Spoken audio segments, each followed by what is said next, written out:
Selamat datang pemirsa ke dalam acara Pelajaran Sekolah Sahabat. Pelajaran Sekolah Sahabat kita pada hari ini akan membahas dalam kitab Yeremia. Sebuah kitab yang berisi dan menceritakan tentang seorang nabi yang dipanggil Tuhan untuk melakukan misinya. Tentu banyak dari kita mungkin yang bertanya, apa fungsinya apabila kita mempelajari sesuatu yang sudah terjadi mungkin ribuan tahun yang lalu? Apa maknanya dalam kehidupan kita? Kita akan melihat bersama-sama bagaimana panggilan Tuhan kepada Yeremia akan dapat menguatkan kehidupan kita yang hidup di zaman sekarang ini. Hari ini kita telah masuk di dalam sebuah pelajaran yang berjudul Para Nabi. Kita akan mempelajari kehidupan dari para nabi. Kita akan melihat dan belajar bagaimana Tuhan memanggil mereka dan apa yang menjadi misi mereka. Sahabatku, hari ini sebelum kita mulai, kembali saya undang pemirsa di rumah untuk mengajak seluruh keluarga berkumpul bersama-sama. Anda juga dapat mengambil Alkitab serta buku catatan Anda.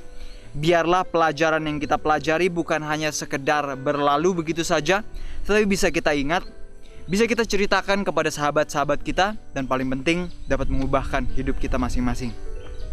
Di sini dikatakan, para nabi sesuai dengan panggilannya, mereka adalah para pelindung dari perintah Tuhan.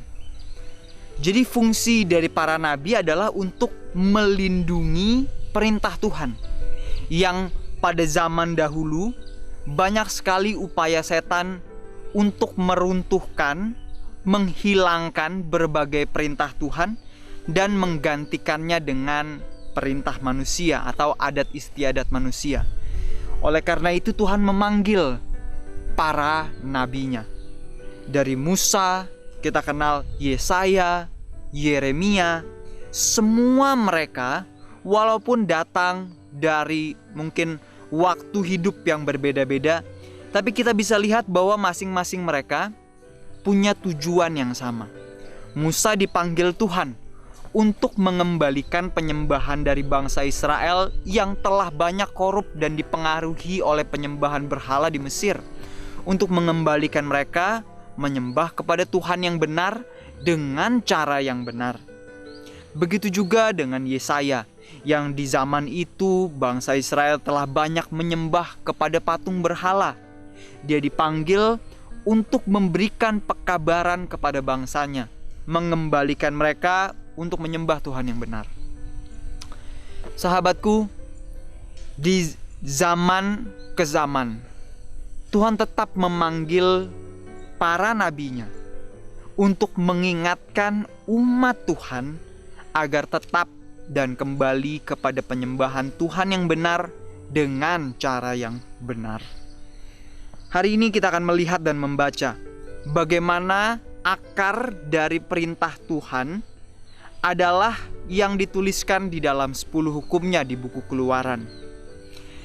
Di dalam Mika 3 ayat 8 juga dijelaskan salah satu kesimpulan dari pekerjaan para nabi ini, di mana di sana dikatakan untuk memberitakan kepada keturunan Yakub akan pelanggarannya dan kepada Israel dosa-dosa mereka.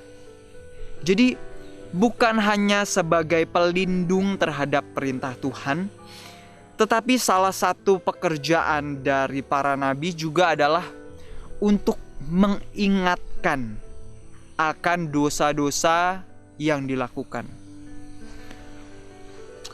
Nah, kita bisa melihat di sini konsep dari dosa, di mana konsep dari dosa adalah di saat kehidupan seseorang terpisah dari hukum.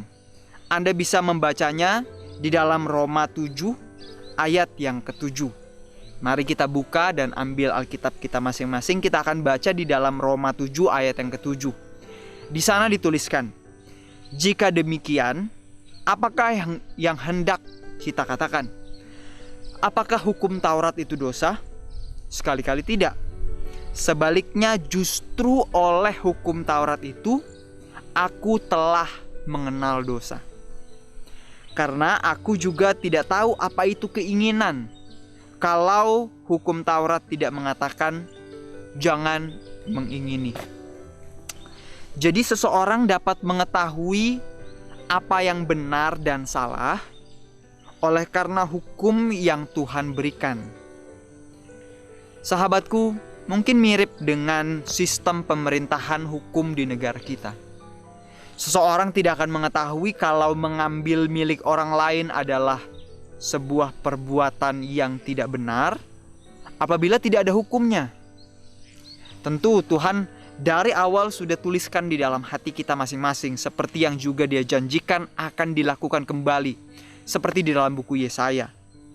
Tetapi sama seperti kisah dari bangsa Israel. Mereka pergi, ditawan di Mesir yang penuh dengan berbagai jenis dosa, berbagai jenis penyembahan berhala, sehingga terkadang hati mereka menjadi keras.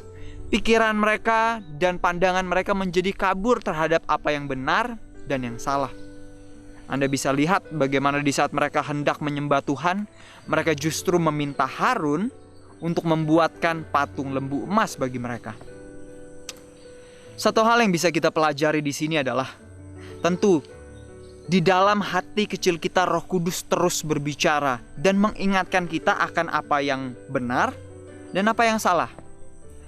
Akan tetapi, dibutuhkan sebuah tulisan yang tertulis mengenai apa yang benar dan salah. Sama seperti contohnya di negara luar, dituliskan apabila membuang sampah, akan kena denda, bisa mendapat hukuman ini dan itu. Tapi di negara kita, karena tidak ada peraturan seperti itu, semua orang bisa buang sampah dimanapun dan kapanpun mereka mau. Bayangkan, kalau hukum ini sesungguhnya adalah sebuah perintah dan ketetapan, peraturan di surga juga. Bayangkan apabila kita sementara hidup di atas dunia ini tidak mengikuti apa yang menjadi perintah Tuhan, yang seharusnya mendidik kita agar di saat kita berada di surga nanti, gantinya kita merasa tidak enak, terkekang, kita justru akan merasa bahagia karena hukum dan perintah yang Tuhan berikan sudah sering kita praktekkan sementara kita hidup di atas dunia ini. Jadi sahabatku, kita bisa melihat di saat kita terpisah dari hukum, terpisah dari perintah Tuhan, disitulah dosa. Banyak orang yang sekarang ini mengatakan, ada yang pertama mereka dikatakan bahwa hukum itu sudah tidak berlaku. Bayangkan bagaimana apabila hukum itu tidak berlaku. Artinya tidak ada dosa. Kalau tidak ada dosa, untuk apa Yesus harus mati di kayu salib? Sementara kita bebas melakukan apa yang kita inginkan. Sebuah konsep yang tidak masuk akal sesungguhnya. Kalau kita bisa dibebaskan tanpa perlu mengikuti dan menuruti perintah Tuhan, kenapa Kristus harus mati? Kenapa tidak ampuni saja Adam dan Hawa? Karena tidak bisa seperti itu. Karena setelah Adam dan Hawa jatuh ke dalam dosa, keinginan mereka berubah. Tendensi mereka yang tadinya hanya mengetahui yang benar, mereka jadi tahu yang benar dan yang salah. Dan tendensi mereka akan selalu suka melakukan yang salah. Dan perlu sebuah contoh kehidupan seseorang yang bisa hidup dengan setia kepada perintah Tuhan, untuk menunjukkan kepada seluruh dunia bagaimana manusia dapat menuruti apa yang Tuhan katakan. Sahabatku, banyak orang juga yang mengatakan, mari kita tinggalkan dosa. Namun seseorang tidak akan dapat mengetahui apa yang perlu ditinggalkan apabila tidak ada penjabarannya. Di mana kita bisa tahu apa yang menjadi dosa dan apa yang bukan dosa? Jika tidak ada peraturannya, tidak ada sesuatu yang tertulis yang menunjukkan apa yang menjadi dosa dan apa yang bukan dosa. Sama seperti di negara kita. Kita tidak tahu kalau membuang sampah itu bukan hal yang baik. Membuang sampah sembarangan itu bukan satu hal yang salah apabila tidak ada peraturannya. Di negara lain, karena ada peraturan yang tertulis, mereka tahu itu bukanlah satu hal yang baik untuk dilakukan. Di negara kita, orang bisa merokok di mana saja. Sementara di negara lain itu merupakan sebuah tindakan kejahatan. Jadi sahabatku, kita tidak akan bisa meninggalkan dosa tanpa mengetahui apa itu dosa. Tanpa ada peraturan Tuhan yang tertulis, kita tidak bisa tahu apa yang Tuhan inginkan. Itulah mengapa Tuhan berikan kepada bangsa Israel melalui Musa, nabinya, menunjukkan apa yang menjadi dosa dan kekejian di hadapan Tuhan. Dan yang menarik lagi, banyak dari mereka yang hanya berpikir secara literal. Oh, mencuri hanya mengambil milik orang lain. Oh, berzina itu hanya berhubungan di luar nikah. Tetapi di saat Kristus datang ke atas dunia, dia bukakan mata dari banyak orang di atas bukit. Di dalam buku Matius 5, Matius 6, diceritakan mencuri bukan hanya sekedar mengambil milik orang lain. Kita bisa mencuri apa yang menjadi milik orang lain. Kita bisa mencuri waktu orang lain. Kita bisa mencuri perhatian orang lain. Berzinah bukan hanya sekedar berhubungan di luar nikah. Berzinah pun di saat kita menyelewengkan tubuh yang Tuhan telah berikan pun kita telah berzinah. Berzinah pun di saat kita melihat sesuatu dan aurat kita mulai bergejolak, kita pun bisa masuk ke dalam berzina. Sahabatku, inilah yang Tuhan katakan. Sesungguhnya bukan untuk memberatkan manusia, tapi untuk memberikan kebahagiaan di saat kita melakukan perintahnya. Dan kita bisa melihat tugas dari para nabi adalah untuk mengingatkan umat Tuhan akan dosa-dosa mereka, di mana dosa mereka adalah sebuah tindakan yang melanggar perintah Tuhan. Mari kita lanjutkan untuk membaca kembali dalam pembacaan kita. Di sini juga dikatakan betapa pentingnya akan kehidupan dan pesan dari para nabi yang disampaikan sejak zaman dahulu bagi kita yang hidup di zaman modern sekarang ini. Di dalam buku Yesaya 1 ayat 19 di sana dikatakan, "Jika kamu menurut dan mau mendengar, maka kamu akan memakan hasil baik dari negeri itu." Jadi firman Tuhan katakan, apa sih fungsinya, manfaatnya di saat kita menurut?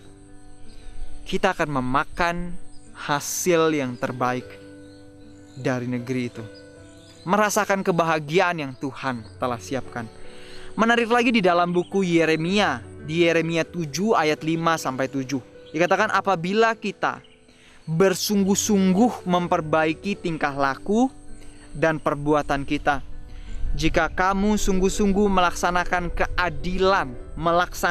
keadilan di antara kamu masing-masing, tidak menindas orang asing, yatim dan janda, tidak menumpahkan darah orang yang tidak bersalah di tempat ini, dan tidak mengikuti tuhan yang lain yang menjadi kemalanganmu sendiri, maka Tuhan katakan di ayat yang ke-7, maka aku mau diam bersama-sama kamu di tempat ini, di tanah yang telah kuberikan kepada nenek moyangmu dari dahulu kala sampai selama-lamanya.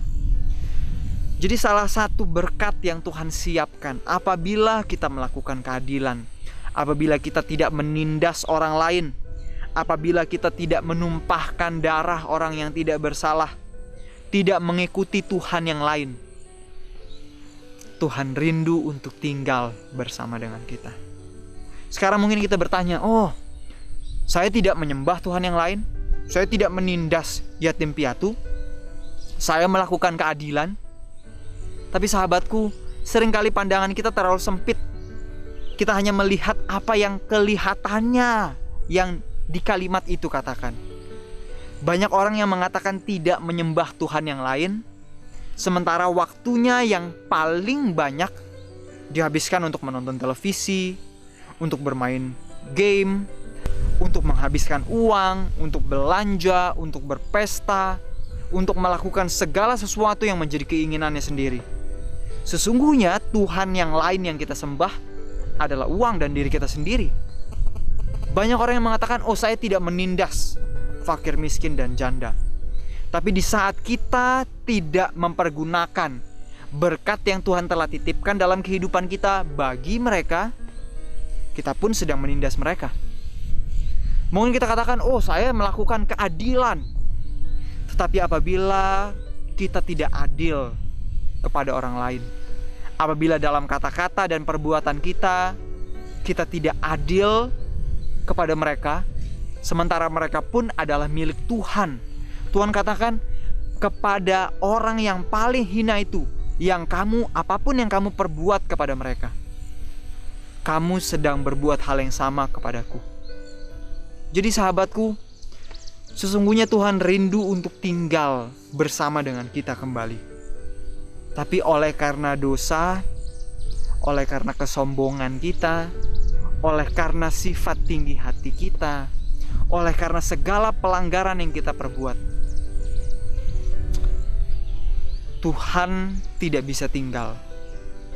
Karena hadiratnya akan menghanguskan dosa, menghanguskan pelanggaran, menghanguskan segala kesombongan, tinggi hati, dan sifat mementingkan diri yang ada dalam hidup kita. Dan apabila Tuhan tinggal dekat dengan kita akan habis terbakar. Tuhan tidak mau hal itu, itulah mengapa kita saat ini sedang berada di atas bumi ini. Tuhan rindu untuk membersihkan kehidupan kita agar kita dapat kembali bersama-sama dengan Dia. Sahabatku, di ayat yang lain juga dikatakan di dalam buku Matius, bagaimana sesungguhnya penghukuman Tuhan bukanlah suatu hal yang bisa dielakkan.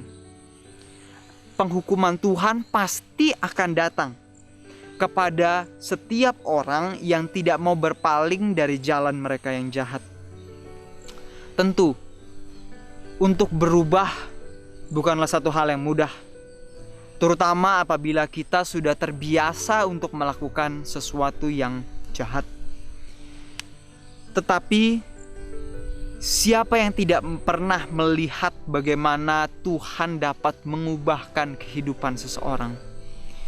Begitu juga dengan pekabaran dari para nabi. Mereka mengabarkan kepada umat Tuhan agar mereka meninggalkan perbuatan mereka yang jahat dan menunjukkan konsekuensinya apabila mereka tidak berpaling kembali kepada Tuhan. Tentu saja, pekabaran yang mereka sampaikan bukan datang dari mulut dan pemikiran nabi itu sendiri, tapi dari Tuhan. Firman Tuhan dibukakan kepada para nabi itu dan ditunjukkan kepada mereka. Tuhan berbicara langsung kepada mereka. Terkadang Roh Kudus juga menyentuh dan memberitahukan mereka kehendak Tuhan melalui mimpi atau bahkan visi. Terkadang suara Tuhan terdengar sayup-sayup, seperti yang dituliskan di dalam buku 1 Raja-Raja 19 ayat 12. Dan bagaimanapun caranya, banyak cara yang berbeda-beda Tuhan sampaikan kepada para nabinya. Satu hal yang bisa kita ketahui adalah bahwa para nabi ini punya satu misi yang telah kita baca tadi, untuk menyampaikan keinginan dan kehendak Tuhan kepada setiap orang, dan juga menyampaikannya bahkan kepada para raja dan para pemimpin. Jadi kalau hari ini ada orang yang mengaku dirinya nabi tapi tidak melakukan tugas tersebut, artinya ada yang salah. Sahabatku, kita bisa melihat sekarang bahwa sesungguhnya yang menjadi pekabaran para nabi ini bukan hanya kepada orang biasa, tetapi juga kepada para raja. Dan kita bisa lihat banyak dari mereka yang dipenjara, banyak dari mereka ada yang dibunuh, ada yang dipenggal kepalanya. Ini merupakan sebuah tanggung jawab yang sangat besar. Karena apabila mereka menyampaikan kebenaran, orang-orang yang berkuasa itu bisa saja membunuh mereka. Tetapi jika mereka tidak menyampaikan dan menghidupkan kebenaran, maka penghakiman Tuhan akan turun ke atas mereka. Kepada para nabi, ini merupakan sebuah panggilan yang berat. Dan kita bisa lihat, panggilan ini adalah sebuah panggilan yang serius, yang bukan main-main. Kita bisa sangat bersyukur oleh karena apa yang para nabi telah lakukan. Pekabaran yang mereka sampaikan telah datang pada saat ini kepada kita melalui firman Tuhan. Dan kita masih bisa mendengar bagaimana para nabi itu berbicara kepada kita, bahkan pada hari ini. Pertanyaannya sekarang adalah, seperti di zaman Yeremia, maukah kita mendengar akan firman yang Tuhan sampaikan dan mengikutinya? Sahabatku, kita bisa melihat bagaimana para nabi masih relevan dan masih tetap berbicara kepada kita, bahkan yang hidup di zaman sekarang ini. Pada intinya, kita bisa melihat apa yang menjadi inti pekabaran mereka untuk menghidupkan seluruh firman Tuhan. Dan mereka tetap lakukan itu, walaupun resikonya adalah maut. Sahabatku, bahkan seperti Yunus, seorang nabi yang diminta Tuhan untuk pergi ke negeri yang dia tahu sangat jahat, dia tetap pergi di sana dan dia tetap harus menyampaikan perintah Tuhan untuk menobatkan seluruh bangsa itu.